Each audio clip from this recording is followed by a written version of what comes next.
Hello, everyone. Welcome back to an episode of Just Say Guay. I'm your host, George Guay. Today I'm joined by Berkly Catton of the Spokane Chiefs in the Western Hockey League in Canada.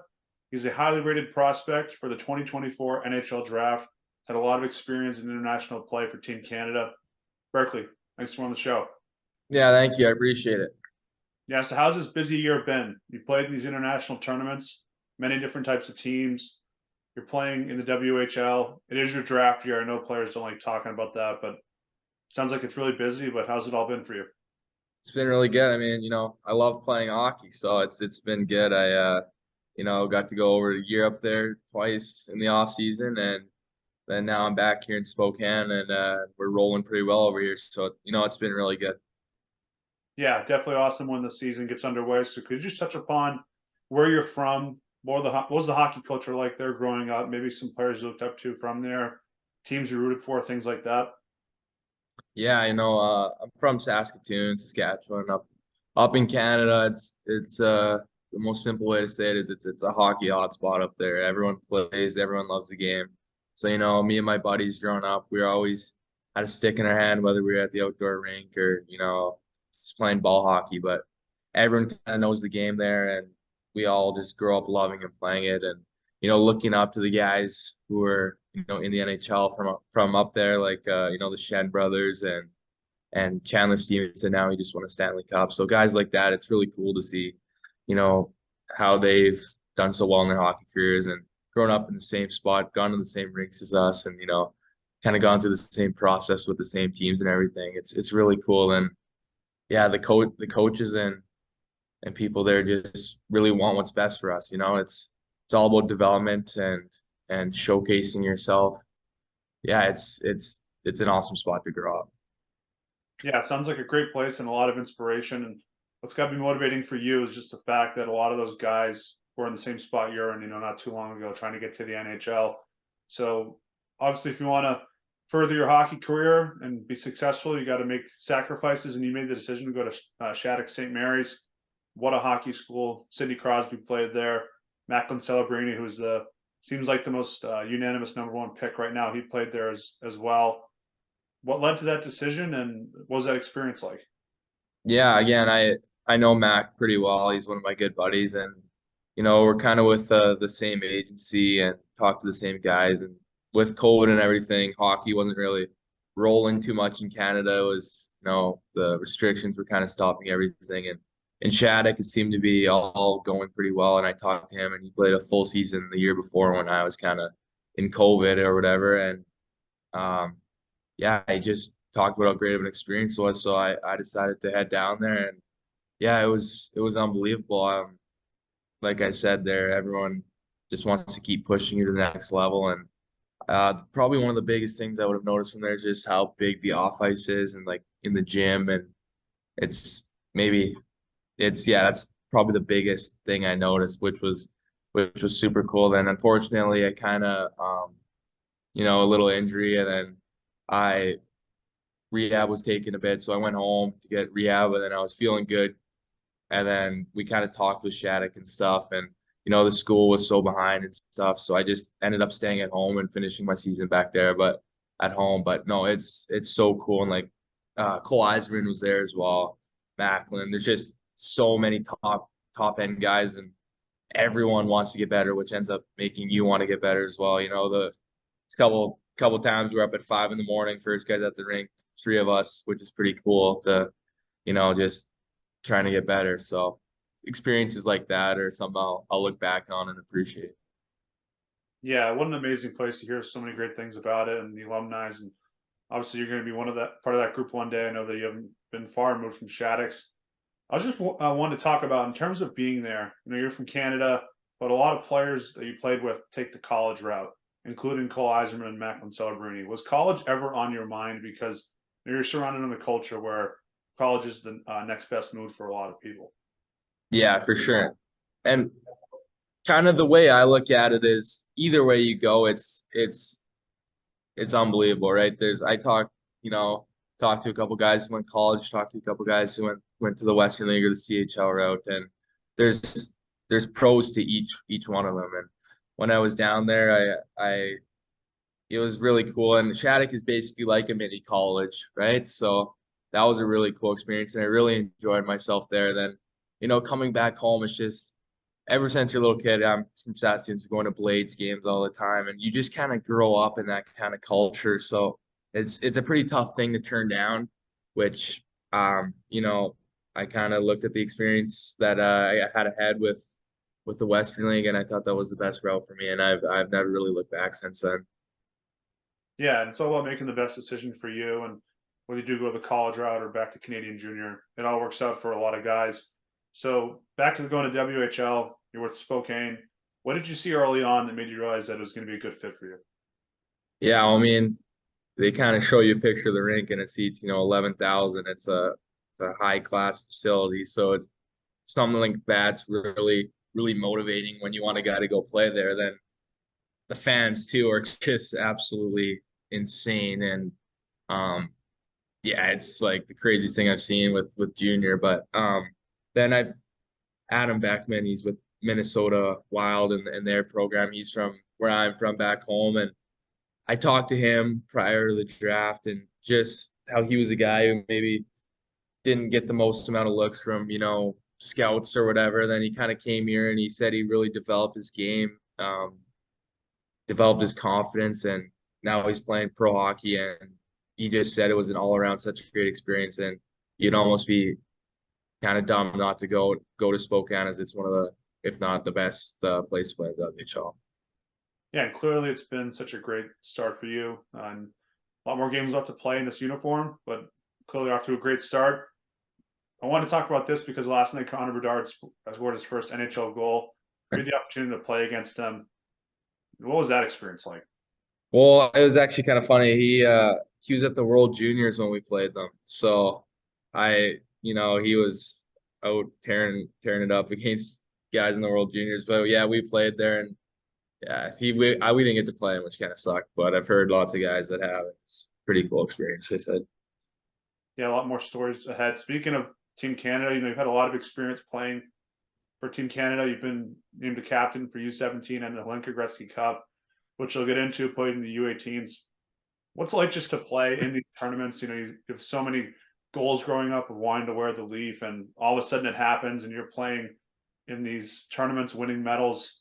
What's it like to kind of realize that in terms of that part of your hockey life and your goals with that, you did reach it? Yeah, I mean, that first time putting on your country's jersey is an unexplained feeling. It's, you all these guys that have worn that jersey and what they've done for the game of hockey, and then you get to wear that jersey. It's such an honor. And when you're in that jersey, nothing matters, no points, no self. It's all about representing your country and winning hockey games. So it's it's just so cool and how Hockey Canada handles everything. You go and you play hockey and you try and win. They handle everything else. You always have the best food, the best, resources. So yeah, it's top class, top end stuff. It's really cool. Yeah, what an honor and a big honor as well. You got to wear the C a couple of times with Team Canada. What's that like just in terms of that situation? Because there is a lot of pressure, but I'm sure you looked around and realized that there are some guys that in their previous teams before Team Canada, they're captains on their team and they didn't get to be captains for Team Canada. What's it like just to have that special privilege? Yeah. When you kind of get to the with the whole team and everything, it's just the team, the coaches, the management. It seems like your own little world. So all that outside pressure didn't really matter. And you know, and I kind of there was so many guys on the team, like you were kind of saying, that are just leaders, right? So getting picked as a captain was such an honor. But going back to that pressure, we never really felt any of that. Even after that game when we lost to Finland there, we probably weren't supposed to lose to them. We didn't feel anything. Everyone within that room, we kind of moved on and kept going forward, and it obviously ended up working out pretty well with a gold medal around our neck. So yeah, that was such a cool experience there in the Hlinka Gretzky Cup. Lifelong friends forever, that I'll have forever. And it seemed we were together there not very long, but it seemed like so long with how close we got with each other. Yeah, brothers for a lifetime. And I've talked about this with guys like Brennan Hoffman and Logan Stankoven. They've been on the show. They're highly prospects for Yeah. their team and won World Juniors. But they said, when you win at the young age of 17 and 18, it kind of really becomes a second team family because you're trying to go win a World Juniors after that. What was it like just to win it? Especially, I know you watched the World Juniors and all these tournaments growing up, but to experience it because not too long ago, Dylan Gunther last year, Kent Johnson, they won in overtime, and you got to experience that by winning in overtime at the Hlinka Gretzky Cup. How different is it just to win it and be playing? Yeah. The fans in that final game were insane. You know, the Czechs, they were awesome that whole game, and then they had the fans on their back as well. So we were kind of almost the underdogs in that final overtime game. But like I said, that group was just so tight. It was so cool to see. And then, Malcolm, um, he just, he's a guy that I think likes those big moments like that. So he took advantage of that and scored that big goal. And for how many people and how loud that building was, it sure got real quiet real quick, which is so cool. The only people you could hear were our parents up in the stands yelling, but no, it was that feeling. I almost don't even remember for like 5 or 10 minutes. I just completely blanked out. So yeah, that was just almost feels like a dream now with how amazing that experience was. Yeah, and as a kid, you dream of winning in overtime. It's like with basketball and hockey. Baseball at the walk off. You wanted to walk off with the winner. And you guys do that. I know this is a specific question. What's it like playing with a guy like Michael Misa? And the reason why I ask that is just because we all know the coverage right now in terms of the highest rated prospect in recent years is Connor Bedard. I think people in the United States, because of the fact he's playing at BU, are starting to see that Macklin's going to have an unreal season and probably go number one. But it seems like Michael Misa is after that in 2025 most likely. What can we expect from a guy like him before the attention does shift to him? Yeah, I give lots of credit to him because for a guy that, has all the eyes on him and all the whatever, he could be a really, cocky kid or whatever, and he's just not. He's a really good guy, and he's a guy you want to be around, a guy you want on your team. So everyone knows how good he is at hockey, but I don't think most people know that he's a really good kid as well that, wants to win and wants to be a guy his teammates can count on. So yeah, credit to him for that. Yeah, it's going to be an exciting few years with players. So I know people don't like talking about their draft year. It's so far away and you have a lot left to play for in terms of the draft. But what's it like just being a part of these last couple of years in terms of the draft? Last year we had Bedard and Fantilli and Will Smith and Carlson, guys all over the place that are really going to be big players. In this draft, you have guys like yourself, Yzerman and Macklin, who you played with. Seems like I think in 10 years, people are going to look back at these last couple of years and say these are some really special groups that changed the game and were really successful. Yeah, just you saying that, it's kind of surreal to be playing in the NHL. It's something I believe I will and stuff, but just, it's something that you really you dream of and you watch and you wear these guys' jerseys and you pretend you're them and all this stuff. And then, eventually to be one of those guys one day that hopefully kids can look up to is all you can really ask for with this game. So, but for right now, I'm just kind of trying to stay where my feet are and, next practice, next game kind of thing. But, the odd time to kind of look at that and be like, yeah, it's really cool. But I'm a guy who doesn't like to, look too far ahead. I just want to keep playing, keep doing well and keep yeah, having success. So Definitely a great approach. Work hard and the things will take care of itself. exactly. Last question just has to do with you got a big game coming up this weekend. What's the key to getting a win?